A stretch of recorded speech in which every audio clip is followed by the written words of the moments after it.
هنعمل مع بعض.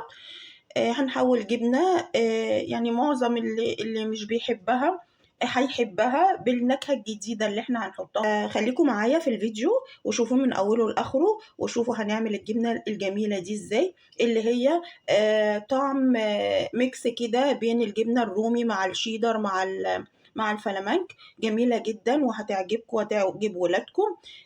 بس بتمنى منكم انك انتوا تعملوا لي شير ولايك على الفيديو علشان نشوف حولنا الجبنة دي من اصلها لجبنة تانية نوع تاني ازاي. يلا بينا على الفيديو. ونسمي الله ونصلي على الرسول عليه أفضل الصلاة والسلام. احنا عندنا المكون الأساسي طبعا في الوصفة بتاعتنا الجبنة القريش أو الجبنة الفلاحي. ويا ريت تكون الجبنة طازة ومش مملحة ومنزوع المية منها. تمام. هنحاول ان احنا نخليها يعني تشبه الجبن المطبوخة بتعرضها لدرجات حرارة عالية. فاحنا محتاجين زي ما قلنا نص كيلو جبنة فلاحي أو جبنة قريش. واللي عنده كمية ومش عارف يطلع مثلا وما عندوش ميزان مش عارف يوزن، النص كيلو هيعملوا كوباية من اللي هي بنشرب فيها الشاي. بنملاها قوي ونكبسها، بيعملوا حوالي كوبايتين ونص. أما بعد ما بنهرسها وبنحاول ان احنا نعايرها، يعني النص كيلو هيعمل حوالي كوبايتين ونص من الجبنة. تمام. نجيب معانا هنا طاسة او ووك او حلة صغيرة، ونبدأ نهرس فيها الجبنة. ويا ريت الجبنة ما يكونش مملحة يعني، او لو فيها ملح يبقى ملح بسيط جدا علشان خاطر ما تاخدش مننا وقت على النار، لان احنا عارفين الملح بينزل مية من الحاجة يعني. تمام. فاحنا كده هرسناها. معانا كمان نص كوباية زبدة أو سمنة فلاحي. تمام. علشان تبقى طعمها حلو، لأن أي حاجة احنا هنحطها على الجبنة هتظهر فيها. تمام. وعندنا كمان نص كوباية قشطة، وعندي نص كوباية قشطة.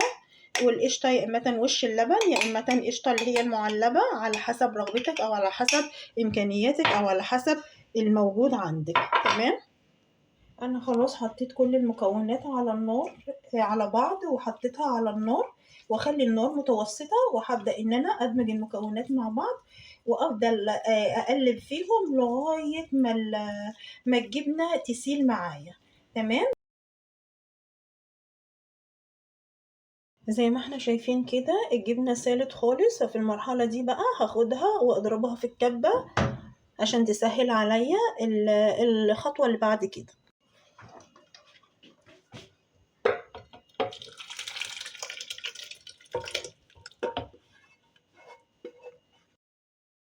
انا هاخد الخليط ارجعه تاني في الكب في الوok او الحله اللي انا بعمل فيها، وارجعه على النار تاني. انا رجعت الخليط تاني على النار، وهفضل يعني هستمر في التقليب فيه لغاية ما نوصل للقوام اللي احنا عاوزينه. وفي لسه في التقليب لغاية ما المية اللي في الجبنة كلها والسوائل تتبخر.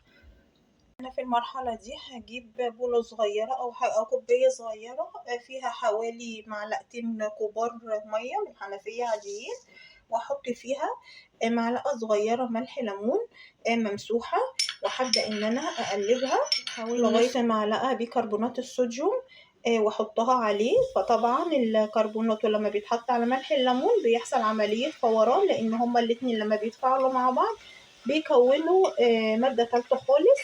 وملح الليمون ده كمادة حافظة وبدل الليمون، وكمان بيحطوه في المصانع، وده اللي هو حمض الستريك اللي بيتحط في المصانع على بعض المواد الغذائية. تمام كده ان انا هحطهم بقى على الجبنة، وبرضو استمر في التقليب لغاية ما السوائل كلها تنشف من قلب الجبنة.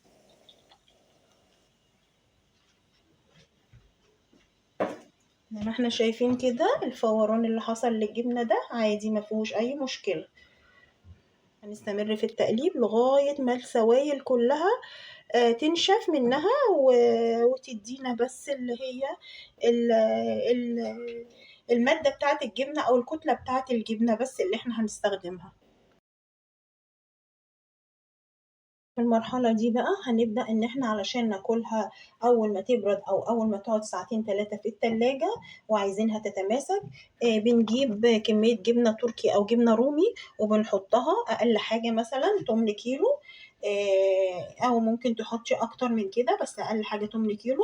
بنحطها عليها كده الكمية بنحطها وبنقلبها تمام علشان نوصل للقوام والطعم اللي احنا عاوزينه. هنلاحظ بقى ان الجبنة التركي او الجبنة الرومي دي هتبدأ طبعا تسيح، فبعد ما بتسيح طبعا لو احنا عاوزينها بنفس لونها الطبيعي دوت تمام بنطفي عليها وبنصبها في القالب اللي هنصب فيه على كده. ولو عايزينها تدي لون الجبنة الشيدر بنحط نقطتين أو 3 اللي هو نقط الألوان الغذائية المصرح بيها تمام. أنا هتني أقلب كده استمر في التقليب لغاية ما الجبنة التركي أو الجبنة الرومي دي تسيح خالص. بعد كده هنحط اللون مع بعض زي ما احنا شايفين كده. بدأت الجبنة التركي أو الجبنة الرومي بدأت إن هي تسيح بس لسه ما ساحتش نهائي، في حتت لسه ما ساحتش. هنستمر في التقليب لغاية ما كلها تسيح كده. يعتبر خلاص الجبنة ساحت. هنبدأ بقى نحط النقطتين اللي هما الألوان الصحية الصفراء. هنحط دي نقطة ادي 2 تمام. هنقلب بقى ولو لقينا اللون لسه ممكن نزود لون ممكن نزود نقطة 3 بس كده 3 نقط.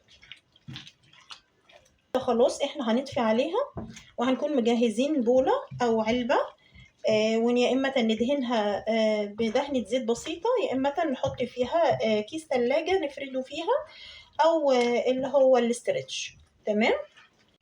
أنا حطيت كيس نايلون في قلب البولة وحابة إن أنا أنزل فيها الخليط.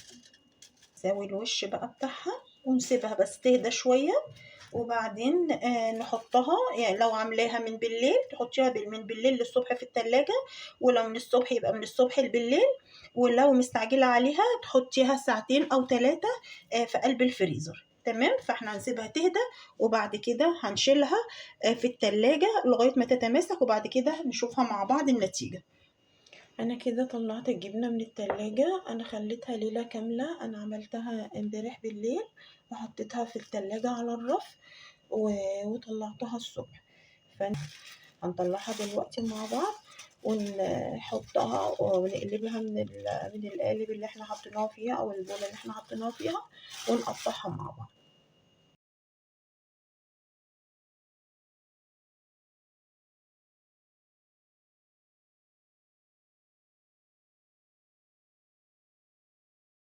ودي كانت نتيجة الجبنة بتاعتنا اللي احنا طبخناها على النار، ودي كانت النتيجة بتاعتها. وتقدروا طبعا تاكلوها مع التوست او مع العيش المدور او الكايزر او اي حاجة انتوا عايزينها. بس طبعا برضو مؤخرا طبعا بالدقيق الحبة الكاملة طبعا علشان هو الصحي 100%.